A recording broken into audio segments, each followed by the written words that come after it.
right, welcome back to the Hammer Grind Podcast. Thanks for tuning in to this episode. I appreciate you guys for listening, all of the love and support that you give this podcast and all of my content across all the platforms. I appreciate you. I'm very blessed. Thank you for giving me this platform and this opportunity to share my knowledge with you. Real quick, I want to let you know if you've noticed some changes in the video. If you watch this on YouTube, I bought a new camera. I'm experimenting with some lights and some changes, so you may notice a little bit of difference. Hang in there with me as we try to perfect this and make it a little bit better, just to give you guys a better experience, a user experience. So I'm all about Kanai, constant and never-ending improvement, and that doesn't change, with anything that I do. So always trying to make this better, trying to make the content better, trying to make the audio and video better, and we got some audio improvements in the works going forward as well. So just wanted to throw it out there. This episode is about the 5 estimating mistakes that cost me money, and it took me years, guys, years and years and years to figure this stuff out. Probably because I was too stupid. Too much pride, too much ego, didn't want to get help, thought I could figure it all out. The whole contractor ethos. If I can build a house, I can build a business. The big lie that we all believe, right?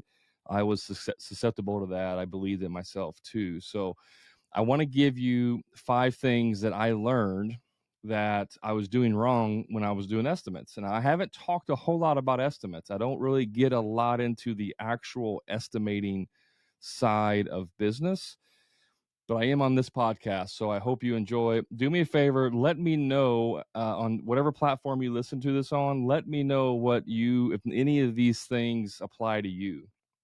I want to hear back from you. I want to get your feedback. And if you like this type of content and you want more of it, the only way I know that is if you actually tell me. So you have to actually give me feedback so that I know what content to keep producing. Okay. I don't have osmosis. I can't read your mind. You have to give me feedback. So I appreciate that in advance. So let's get into this. The single biggest thing that I did wrong, I should say that I didn't do, is I didn't do job costing. Now, I've talked about job costing before, but I want you to understand how this affected the estimating process, right? Job costing, if you've never heard that term, and there's other types of terms out there in the industry, I can't even think off the top of my head what they are. I just always know it as job costing. And that's simply at the end of the job, looking at your estimate versus the actuals and figuring out where the differences were. In other words, where did you fall short, or were your estimates on, right? Were you on time with your numbers? Were your material numbers correct? Were your labor, guesstimates correct, right? This is what job costing is. But even more than that, job costing is figuring out why. So you can look at your estimate and your actuals and say, well, I bid $20,000 in materials and my actual was $25,000, right? It's a $5,000 loss, assuming you didn't do a change order. Why? Where did I fall short with the $5,000? What caused that? Right? That's the job costing. That's the detective side of it, where you're going to figure out what went wrong. You're going to dissect it. Now, if you say, I don't have time for that, Brad, I'm super busy, I don't have time to do job costing, because that was me too. Guys, you have to make this a priority. There's a reason why every single type of organization that performs an action does an after action report. They debrief. SEAL teams go out, they execute on a mission, they come back and they debrief. They do an after action report. They say what happened, what went right, what went wrong, what can we do better? This is what you need to do on your jobs. Now, there's different ways you can do this. What I would do is I had a job costing report. I would put all my stuff in, and then I had a separate page that I could print out. I just used like an Excel or Google Sheets, formula. So the one page was for me. It had all of the information, and then it would transfer that information to a third page that I could print out. It was formatted to print out that I could take it to my team, and it wouldn't have all of the information. So it didn't have all of the hard numbers, like how much profit and how much materials were and all that stuff. It just had the percentages, and it had how many hours, man hours, So if I figured a job for 40 man hours and we came in at 50 man hours, it would print out the difference and it would show like, hey, we were 10 hours over. Then I could go to my team or at least my lead guy, depending on your setup, and say, hey, what happened on this job? Right? I show them the paperwork, shows that we bid 40, we hit 50. I did have the material cost on there as far as overages. So it would just show like, hey, we were over $500 on materials, right? It didn't say like how much the materials were versus the actual. It just said the difference. Like, so if I did a $20,000 material job and I was $2,000 over, the sheet would just say an overage of $2,000 on materials. It's enough information to go, what happened? Where did we go over on materials? Now, the level of information that you give your team is up to you. I've heard arguments all across the board of you should share everything, including how much money you're making, down to don't share anything at all. I tend to lean more towards the share as much information as you're comfortable with, right? That may not be the, what you're paying yourself, but it could be how much your company's making. What I shared was a percentage. So I told my team we're trying to get a 50% gross profit. And so based on the numbers, it would spit out a percentage. And so maybe on this particular job, we only had a 42% gross profit. That's an 8%, under where we wanted to be, our target. And I can go to my team and say, look, we're 8% short where we wanted to be. What happened? Right? Or if you're a one-man show, I don't care. You can do the exact same thing. Where did we fall short, or where did I fall short in my estimating? But you have to do this. It's easier when you're a one-man show not to do it because all the information is live in your head. But what you're not doing is looking at the data from an objective perspective on paper and comparing it. You may say, oh, I wanted to do 40 hours. It took me 50. And that's because, I had to make several trips to the store. Like, that intuitively because you did it, but you're not looking at it objectively and understanding what caused it. What caused you to have an extra 10 hours over? What caused you to have to go to the store, right? So think about it like, even though you might be the one doing the work, you need to look at it on paper because it removes that bias that you have of the one who did it. Remember this, data is what we need to run a business. The more data that you can collect, the more information you have to be able to make the correct decisions, right? If the only piece of data that you had was that you bid a job for $50,000 and it cost you $60,000, to build it, what does that mean? Like, what's the data? Does that mean you were way over an hour? Does it mean you misbid the materials? Like, what does that mean? So the more data you have, the better. So job costing was the single biggest thing that I didn't do that was costing me money, because when you do a job and then you job cost it, it tells you what's wrong. The next time you do that job, you know what corrections to make. You now have data to make corrective actions. So if I bid a job for 5 days, it takes me 6 days. The next time I do that job, I'm going to bid it for 6 days, right? Because I did the job costing. I looked at the data. If I do that same job again and it took me 6.5 days this time, even though I bid it for 6, I'm going to go back and look what changed this time. Well, this time something else, a new factor, a new dynamic, a new element. I'm trying to think of the word, I can't think of it. Sometimes I forget basic words. I think I'm getting old, guys. Anyways, there's a new set point. There's a new thing that came in, a new dynamic element that changed something, right? That you didn't have in the first time you job costed. So now you take that new dynamic that's added and you make a new adjustment. So the next time you do that job, you bid it for 6.5 days. And then you do that. And for the next 3 times you do that job, it comes out perfect at 6.5 days. And you're like, okay, I have this dialed in now. Now I know 6.5 days is the sweet spot for this job. But let's say the 7th or 8th time you do this job, it takes you 8 days. Wait a minute. This last 6 times we did it, last 5 times we did it was 6.5 days. What changed? You need a job cost it. Now there's a new thing that changed, a new element that comes in that you've never experienced before, a new dynamic, right? This one could be access. Maybe all the other 6, 7 jobs you did, you had easy access to the location, but this particular job, you didn't have easy access. It was on a main street. You couldn't park out front. You had to park in the parking lot down the street. It added, an hour a day of, setup and tear down time. Okay. That's a new dynamic that comes in. It's a new situation. Now you need to factor that in. That may not require you to automatically start adding 8 days now, but what it can do is during your estimating process, your on-site visits, you're looking or you're asking for what kind of access you have. So now that's just a simple, I need to add an extra question to my line of questioning, which is how much access do I have? Prior to that, you never needed to know about how much access because it was never an issue. This is why job costing every single job is important, even if you're doing it 100 times and it comes out perfect every time. You should still be job costing every job. So taking that information now that you can make decisions, right? Dude, I did it for 9 years. I didn't job cost. I had 9 years worth of data that I never looked at. It's crazy to think about how dumb I was back then with my business and not understanding the power of this.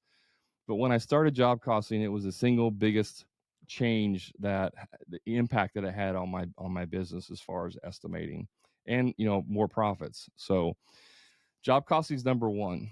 Number two, I'm guilty of this, uh, especially when you're doing free estimates, and that is not taking good enough notes when you're doing a site visit.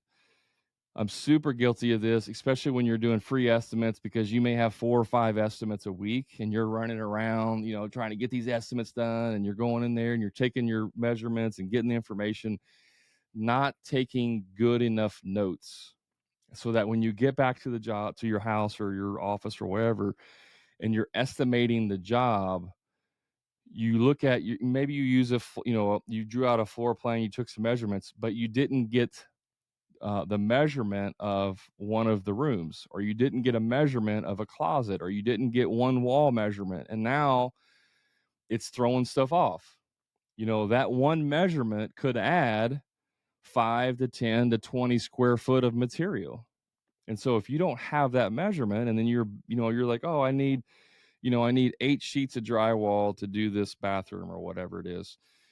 But in actuality, you need 9 sheets, right? Because there's an extra 10 to 15, square foot that you're not factoring because you didn't want to go back out there. So you just guessed. You just guessed at what that length was. And it was, a 9-foot wall instead of an 8-foot wall. Little things like that add up quick. And I'm super guilty of this because I just want to get in and get out. I got to get to the next estimate. I don't want to waste a bunch of time here. It doesn't seem like they're going to be the right fit. This was obviously before I learned how to pre-qualify people over the phone. But I would get in there, try to get in as quick as possible, get out, forget 5 or 6 different things that I needed to know, right? It's important when you're doing estimates to have some kind of bid sheet, depending on what you do. Like if you're a painter, you could have a simple a document, a Word doc that just says how many square feet of walls, how many square foot of ceilings, how many linear feet of trim. Like you could make it very simple depending on what you do. If you're a remodeler or you're doing a room addition or you're doing a big landscaping project, that's going to require a lot more information. But what I started to do later on was create bid sheet templates depending on different things. So if I was going to go do a bathroom remodel, I had a checklist of things that I needed to make sure that I, got that information. I collected that data. So number 2 is just not taking good notes. And there's lots of tech out now that make it so easy. There's apps like Canvas that you can 3D scan a room. There's, Magic Plan and all these different apps that you can use in different technology, and laser measurers and all these things that make it super easy to figure out all that information. But if you're in a hurry because you're doing free estimates still, it can come back to bite you in the butt like it did for me many, many times.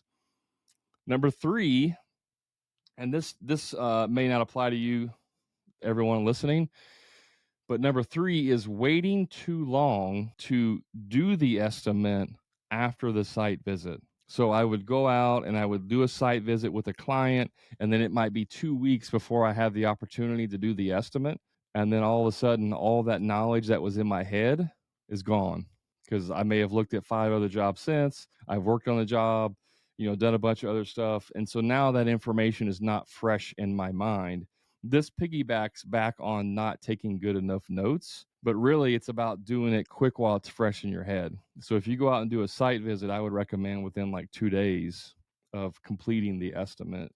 Again, depending on what type of work that you do, waiting too long can hurt you because you will misremember stuff.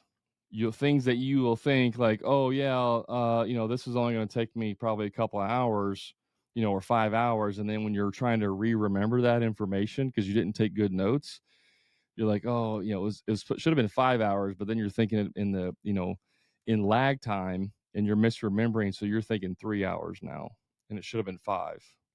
So number 3 is waiting too long to actually, fill out the estimate, to do the estimate. Number 4, this is a big one, and I'll probably spend quite a bit of time on this. But number 4 is when you are actually estimating like how many hours or how many days it's going to take you to do the job. Now, depending on what you do, again, some of you use hourly, you figure your time hourly. Some of you figure it daily. Some of you stick figure it where you have a square foot amount, or it's just like whatever it is. If it's a deck, and it's a 200 square foot deck, you take that times $20 a square foot, and that's your numbers. It does depend on how you figure this out, especially if you're doing square foot pricing or stick pricing. It's going to change it a little bit. But again, job costing, right? This is where you're going to know this. But the number one thing that I did wrong, and I see people doing, this is probably the single most common thing that people do wrong in estimating, and that is underestimating how long it's going to take you to do it, not the production hours. They don't usually get the production hours wrong. It's the non-productive hours that they get wrong. So a lot of us will factor a job based on what I call 100% effectiveness. There's a piggyback on this, and that is we bid the job how we would do it, not so much how our team is capable of doing it. And I don't care how good your team is. No one's going to work as hard as you because they don't own the business. And you just need to accept that as reality. Nobody's going to work or care as much as you do because they don't own the business. There may be an exception out there, but it's very far and few in between. So when we're bidding jobs, if we're not doing the work, but we're bidding the jobs, we're still bidding it based on how we did it 2 years ago. I could install a door in 3 hours. 2 years ago was the last time I did it, but I remember I could do it in 3 hours. Well, your staff is not going to be at 100% effectiveness compared to you. Even if they're at 100% effectiveness of their skill set, that's still usually less than yours. So one thing you need to understand about labor is that right off the top, you should just assume that all of your labor is going to be at an 80% reduction of where you are automatically. You could do a job in 4 hours. It's going to take them, 4.5, 5 hours, just off the top. So one part of this, part A, is we're bidding jobs based on how fast we can do it. But let's take that off the plate for a second. Let's say the production rates of your guys, how fast they can do stuff because you have enough data. You still need to factor in that production time is not the same as time on the job site, right? So you have non-productive time and you have productive time. So when you're looking at a job and you say, I can do this job, or I think this job's going to take 40 man hours, right? 5 days, 1 week. 40 man hours is based completely on like doing the actual task, swinging the hammer. But that's not reality of how job sites go from day to day. When you get there, you have setup time, you have screw around time, you have talking to the customer time, you have, tear down time at the end of the day, you have the little bit longer lunch breaks, you have I got to stop and figure this out because I got to use some brain power here to lay out this wall or this floor or whatever it is, lay out the tile. like you're not factoring in some of that non-productive time. And so that's one aspect of it, but also just the effectiveness time. So even at 100%, you're thinking it's going to take you 40 man hours. It's really an 80% effective rate. So you need to add, by default, you need to add 20% of your labor in terms of time to your estimate. So an easy formula is just whatever hours you have, like say 100 hours, if you just take it times 1.2, it's going to add 20% of time to the job. So if you think it's 100 man hours, it's really going to be 120 man hours. If you think it's 40 man hours, it's really going to be 48 man hours. And so not factoring in this non-productive time or the effective rate, what ends up happening is a 40-hour production job usually takes 6 days to complete. 5 days is what you're estimating, but it really takes 6 days to complete because you're not factoring in the wild card. You're not factoring in the customer coming home and not liking something and then having a 1 hour conversation with them, or your lead guy having a 1 hour conversation with them. Right. So a lot of times we bid things in like days and not factoring in the hours. If you're not getting 8 hours of productive time every day, you're really only getting like 6.5 to 7 hours of productive time every day. So really a 40 man hour job is easily a 6-day job. And we don't factor that in. So like I said, when you're using effective rates, add 20% to your labor. Right now, this isn't like 20% markup of your total. I'm talking about hours. If you're factoring by the hour, if you think it's going to take 100 man hours, you need to make it 120 man hours. If you think it's going to be, 5 days, if you bid by the day, you would add 20% of whatever that is. I don't know. 5 times 1.2 is that ain't right. I'm doing some calculations here. It's 6, which doesn't seem right. So I guess 6 days. Yeah, it's 6 days. So a 5-day job is going to take you 6 days, right? That's a 20% increase. Like I said, I'm terrible at math, guys. I suck at math. So that's why I got into construction, because I was terrible at math. Anyways, I think you understand that you should add a 20% increase to the total hours, right? Not 20. Don't add 20% on top of the cost. If it's $2,000, don't add 20% of dollars to that. Add 20% to your time that you're using to figure out how long it's going to take.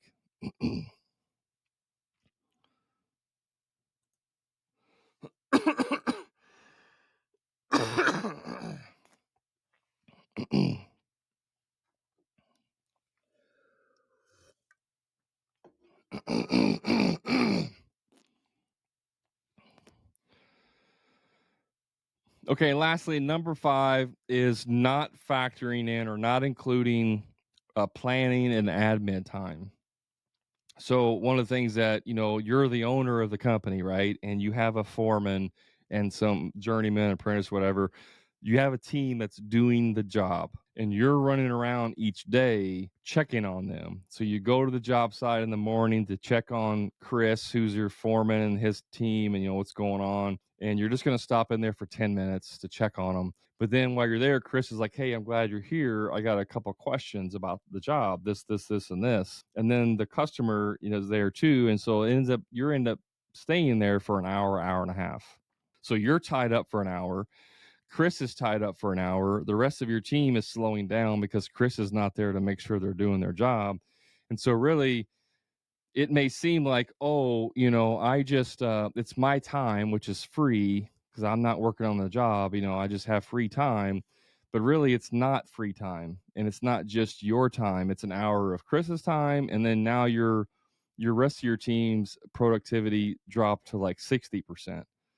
Right. So it's like an extra 30 minutes of wasted time for your team. It's an hour for Chris, 30 minutes of wasted time for your team, plus an hour of your time. That's like 2.5 hours. But you're not factoring in your time. Like everything you do in your business should be accounted for and have an hourly rate associated with that, because you need to know what tasks you're doing in your business that are the most effective. But when you're factoring in your jobs, your time for your jobs, you got to factor in, the project management side of it. You got to add that to that. And even if you're the one doing it and you're doing it at night, sitting on the couch in your underwear, watching TV, and you're doing it on the side, and you're just, you're like, that's free time. It doesn't really cost me anything, so I'm not going to add that in there. No, that is management time. So you need to have supervision and or management time factored into your estimates. Because if you hand off that position to like a project manager, you're going to pay that time. You're going to pay someone else to do that time. So you might as well start charging for it now and getting paid for it, because your time is not free. Get out of that mindset of your time is free. It's not, right? Your time should be spent on high value tasks in your business.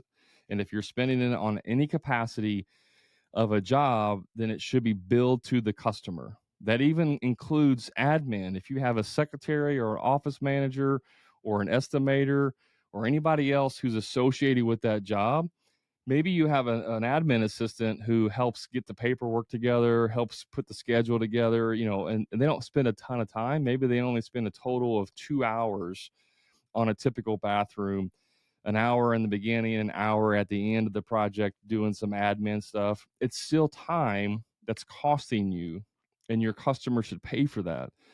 So track how much time your admin staff uses and then apply that to the job. So you may have 2 hours of admin time and 5 hours of supervision time or project management time, whatever you want to call it. I don't care. And then plus your labor of doing the work, right? So you have to add in all of this extra planning and admin time to your estimate. Now, some of you right now might be crapping your pants saying, Brad, these are all great things. I haven't been doing it. I need to start doing it. But you're going to have a quick realization of like, now that $20,000 job that you're bidding, even at a 40% gross profit, now you're adding 5, 6, 7 man hours or 20 man hours because of the 20% addition to your productivity and your admin. Now all of a sudden that $20,000 job just became a $25,000 job. And you're like, oh, there's no way nobody's going to pay 25,000. Well, first of all, you're not even at 50% yet. What happens when you go to 50%? And now it's actually going to be, instead of being a $25,000 job, it's going to be like a $35,000, $40,000 job. And I don't know the math off the top of my head of what that converts to, but now you're really crapping your pants. I'm telling you right now, guys, that's what you have to do to have a successful business. 99% of you, actually 96% of you are undercharging. The reason I know that is because 96% of you go out of business. The number one reason they go out of business, they don't make enough money. They get burnt out because they're working 6, 7 days a week, 16-hour days to try and pay their bills, or they go bankrupt because they can't even pay their bills. That's the reason why.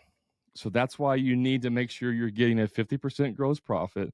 You need to make sure you're factoring in your estimates correctly and job costing when it's over to fix those mistakes. And you need to learn how to sell jobs. That's all I have for this episode in terms of the 5 mistakes that cost me money. If you just fix these 5 things really in your business, like you're going to have exponential, growth in terms of money, because you're fixing all of the leaks in your business, or a majority of the leaks, at least in the estimating side of the business. So if you can fix these leaks, these are probably the single biggest leaks that you have in your boat.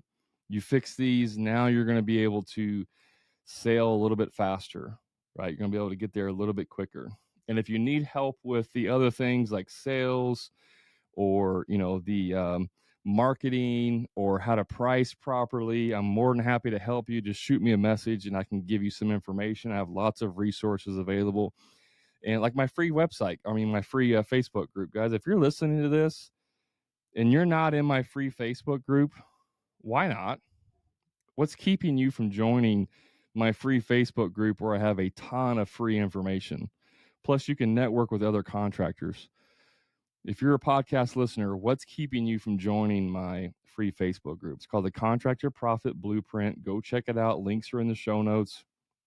If you're listening to the show, you should be in my free Facebook group, unless you're just not on Facebook.